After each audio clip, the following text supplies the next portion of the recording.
Hi guys, welcome back to my channel. This is part 2 of my Sideshow Collectibles Clint Eastwood Legacy review. In front of me here I have the outlaw Josey Wales. Now just like the previous figures, the box is a movie poster, which I'm starting to like. I don't normally like this, but I'm starting to like it. It's retro, it's in fitting with the figure, and it looks quite well. At the side here, the same as all the rest of the boxes, we have the Clint Eastwood signature. And on the back, in theme with the rest of the boxes, we have another movie poster. Again, nothing glamorous, nothing outrageous, but it still works. It looks quite nice. So, I suppose, without further ado, we will get them out of the box and we will start with the accessories and have a look at those.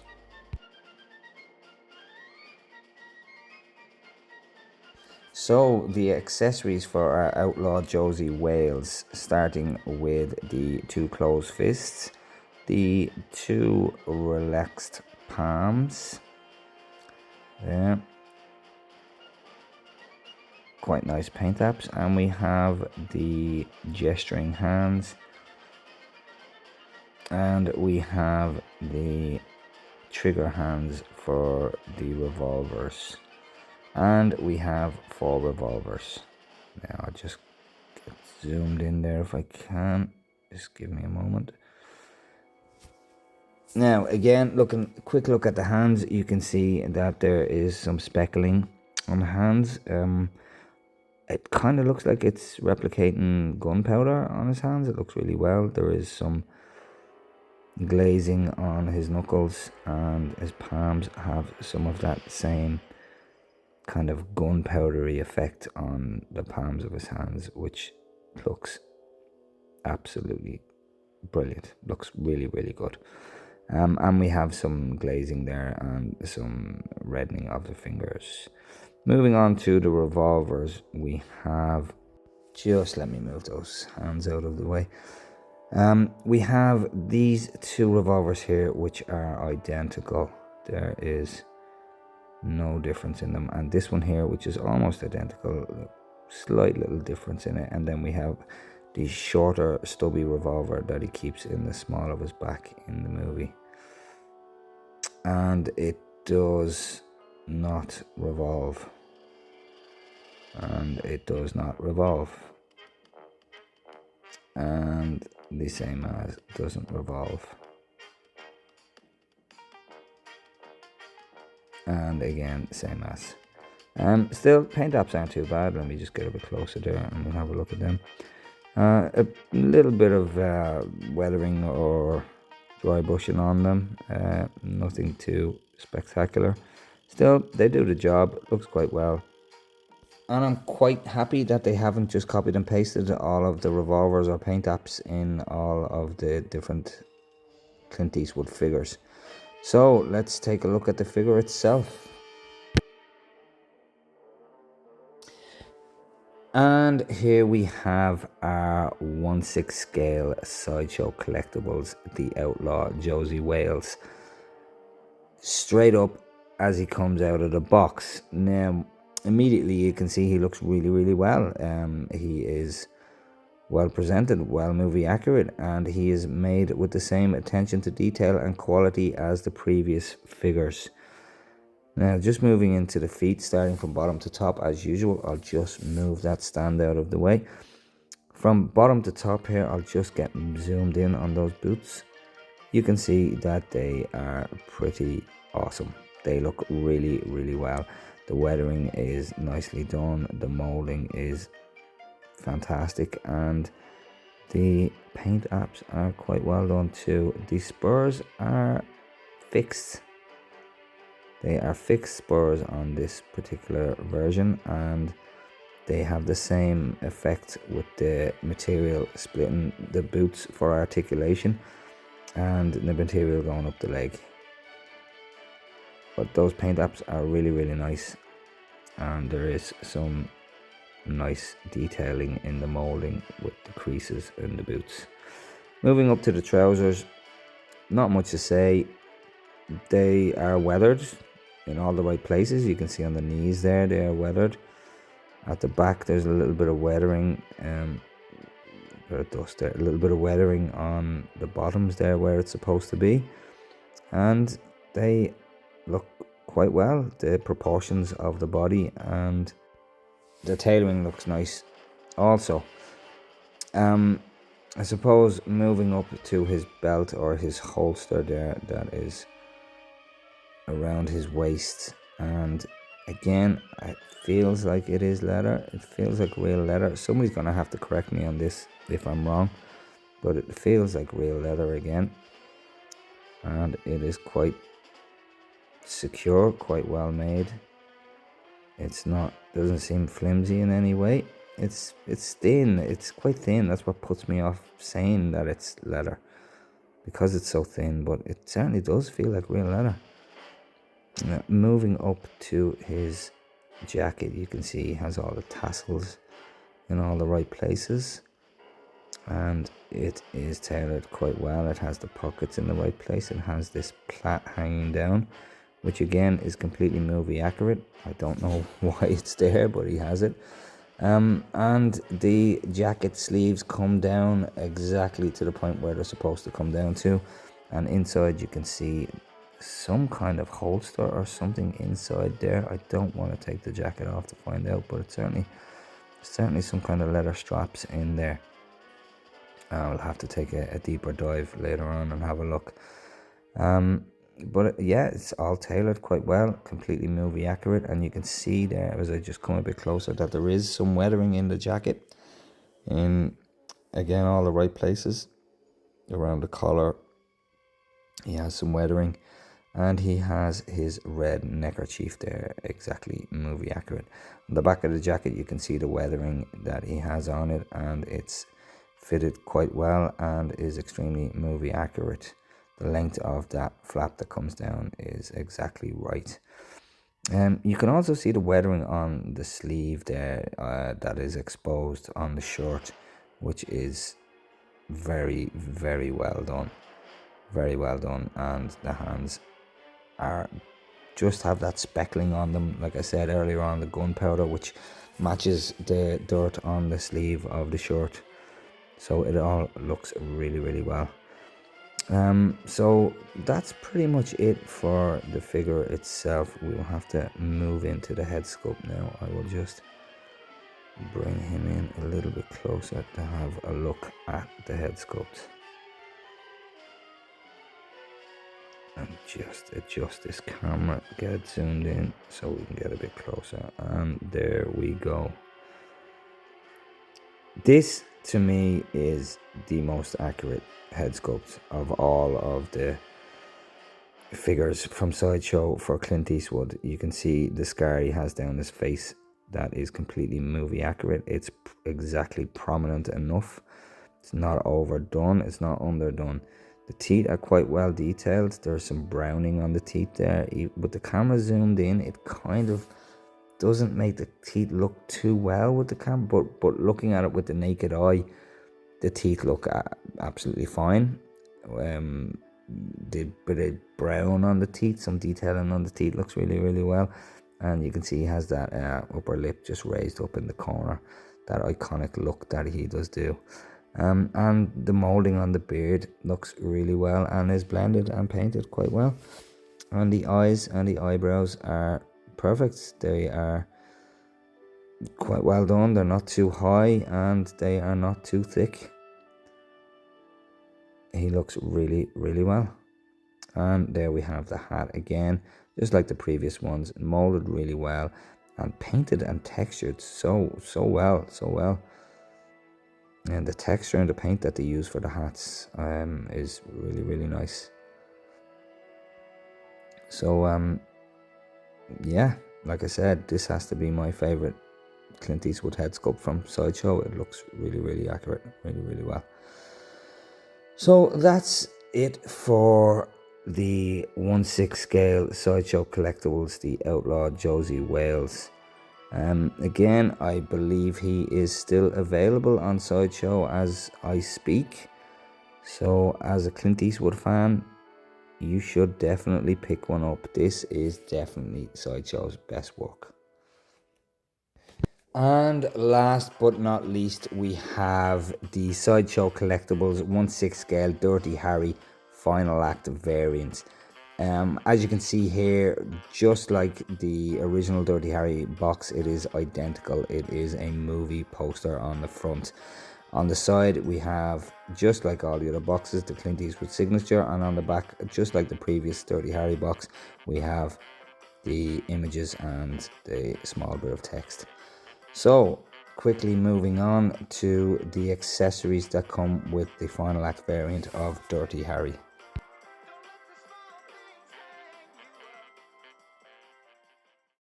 So here we have the accessories. I'm going to quickly run over them as we've seen enough hands today, I think. We have 2 closed fists as per usual. We have 2 gesturing hands, or hands you can hold the badge with. We have 2 relaxed palms, and we have 2 alternate hands for holding the badge with. And we have the trigger hand for the revolver. I will just get zoomed in real quick there on these hands, and we will see the detail in them.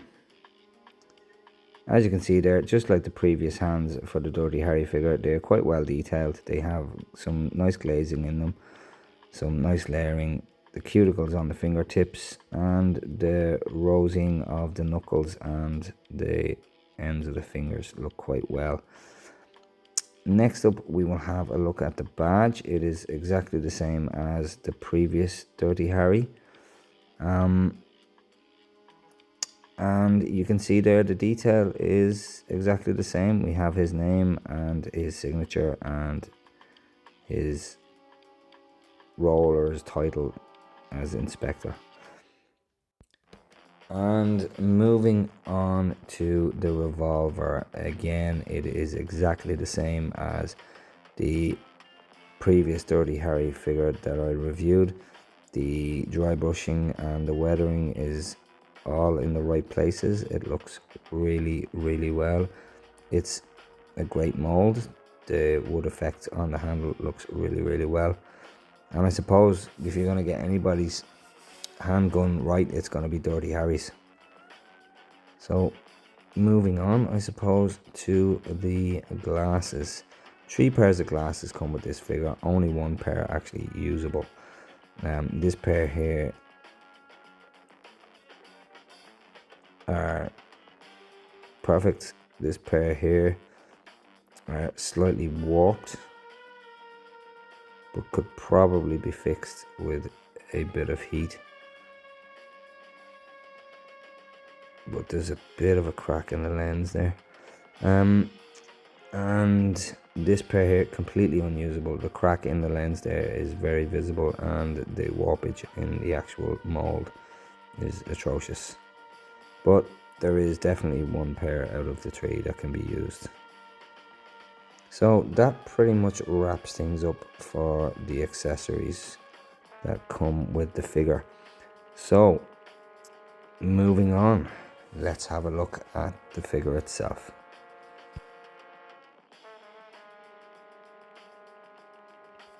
And here we have the last figure in my Sideshow Collectibles Clint Eastwood Legacy or Collection review.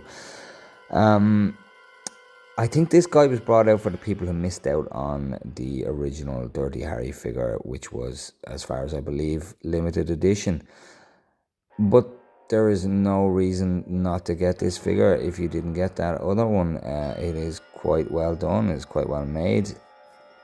The tailoring is very well done. The suit is fits quite well, and the proportions are quite well. The color of the suit, that brown, is absolutely accurate to the movie, and the collar on the shirt, that oversized 70s collar, is completely accurate. But starting from the bottom to top as per usual, you can see we have those brownish kind of shoes that are molded very, very well.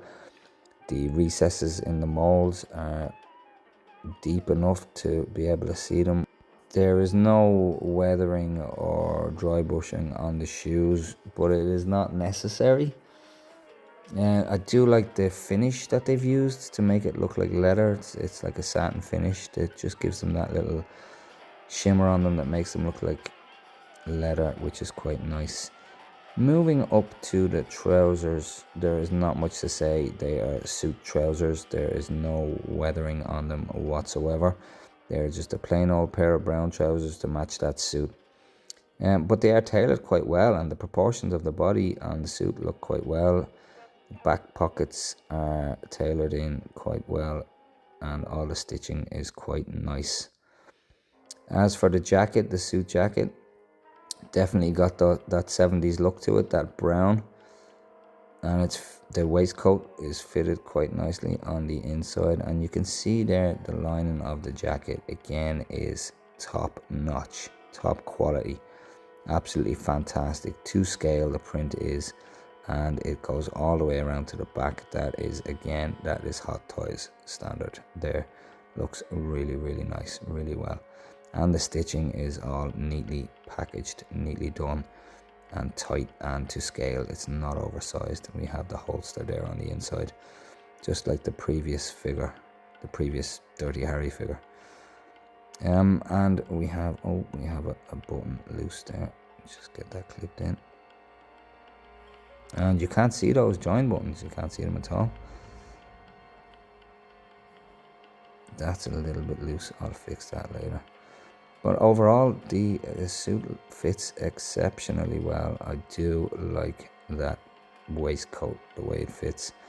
And you can see the movie accurate tie there. And like I said earlier, that oversized collar. It's not as big as the collar on the other Dirty Harry figure though, but it still is movie accurate and looks really, really well. I can't get over that lining in that jacket. It's really, really nice and tailored really, really well.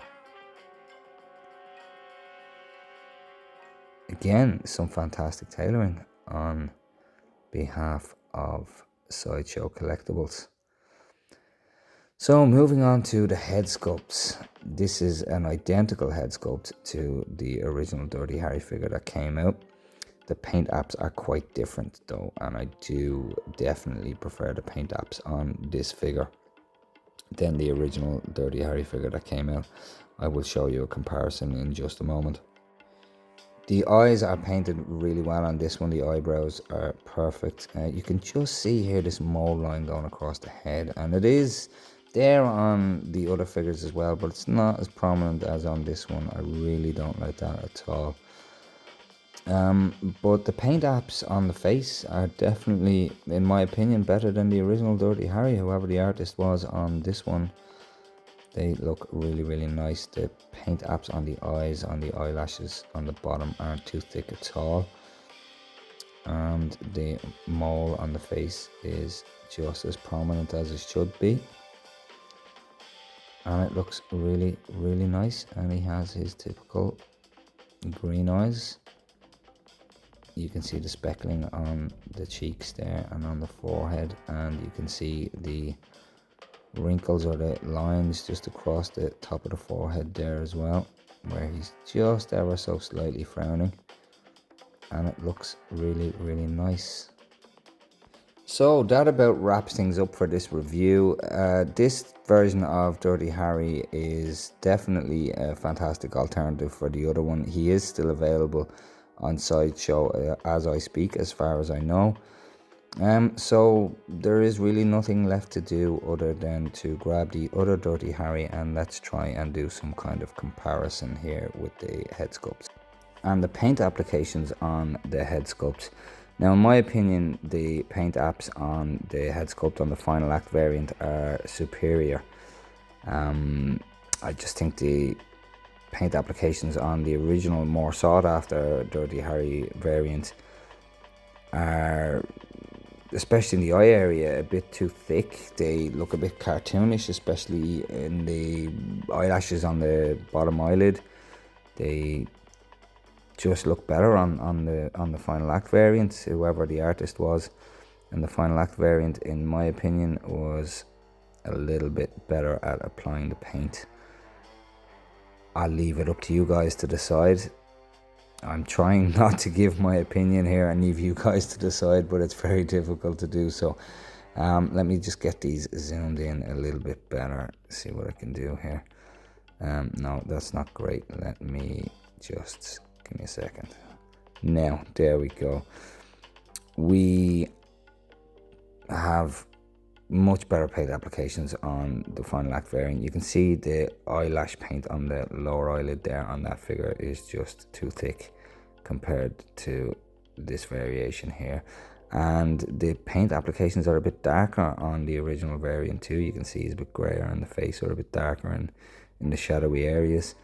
I'm not saying it's wrong, I just prefer the paint applications in the final act variant, and I think if you want a superior head sculpt, get that one. So with all that said, guys, thank you very much for watching these long reviews on the Sideshow Collectibles 1/6 scale Clint Eastwood collection. And stay tuned for my next review, which will be coming up as soon as possible. Again, guys, there's those comparisons. Again, I'll leave you to it. Thank you.